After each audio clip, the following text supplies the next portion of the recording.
Jennifer Guttenberg, Guttenberg. Thank you.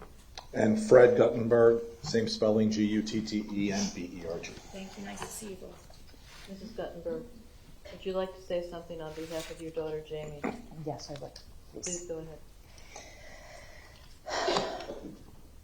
So yesterday, I put out a message that I wasn't going to speak. But after yesterday's events, I changed my mind. First, I want to thank you, Judge, for attempting to keep this courtroom from being a circus. The state attorneys for all the hard work that they've done for way too many years. The victims' advocates in Eagles Haven who have supported us every single day, beyond imagination, honestly. So, you shouldn't be sitting there with a mask on your face. It's disrespectful to be hiding your expressions under your mask when we as the families are sitting here talking to you. Lowered down in your seat, hunched over, trying to make yourself look innocent when you're not, because you admitted what you did and everybody knows what you did. I felt the need today to remind this court and this entire country who are the important people here. And that's Jamie, my daughter, and the other 16 victims that were murdered, as well as the 17 that were injured, and countless thousands of mentally injured people from this massacre. They suffered the unimaginable. And as a reminder, there's no question about what happened. Guilt was admitted. I won't take the time to talk about you, because as far as I'm concerned, you deserve zero acknowledgement. I need only to speak about the families who have endured this horror of what you did to our loved ones. Yesterday, the elected public defender said that nobody had to endure what this defense had to endure. Let me just tell everybody what our families have had to endure. For those of you who don't know, there were many rules and restrictions for our families. We were not to wear colors like orange for my daughter,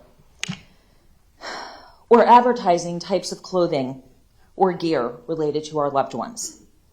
We weren't to have major reactions or facial expressions from what was being said. We had to be quiet. We didn't make a peep.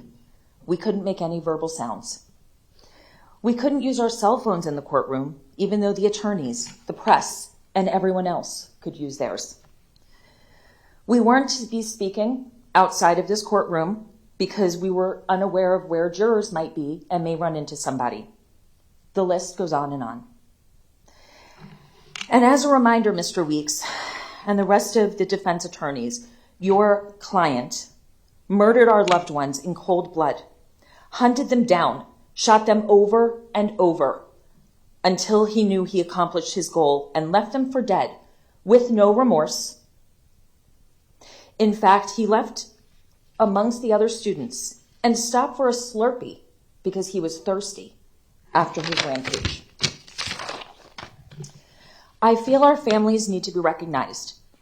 Whether in the courtroom or watching from elsewhere, we sat through this entire trial respectfully. We tried not to react while videos of our loved ones were being shown to the jury. We tried not to react when the medical examiner described their horrific injuries. We tried not to react as we were verbally taken through the crime scene, step by step. Miss McNeil waved her hand at us during her closing arguments, like this, talking about these people, and no matter what the verdict is, that these people will always be suffering from what happened. It was disrespectful, and I'd like to tell you about these people. We are sad, hurt, lonely, empty, and horrified. Yet we are strong, caring, and respectful. Each of us has done our share to try to do positive things every day, regardless of how our lives have been ruined. We have endured the unthinkable and the nonsense of this trial, including the blatant disrespect of this defense team, and now Mr. Weeks. This is a club that nobody wants to be in, but I'm glad that my club is at least with these amazing people. Let me remind everyone again, as other people have, who's important here.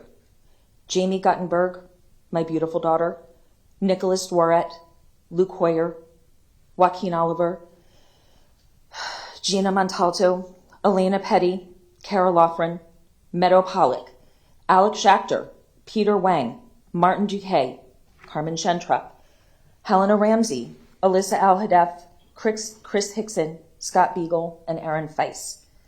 Along with the 17 injured and thousands of others affected, I never want to hear the killer's name again.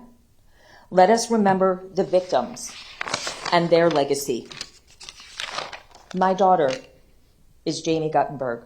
She is forever 14, and she is amazing still. And that's what I want people to remember.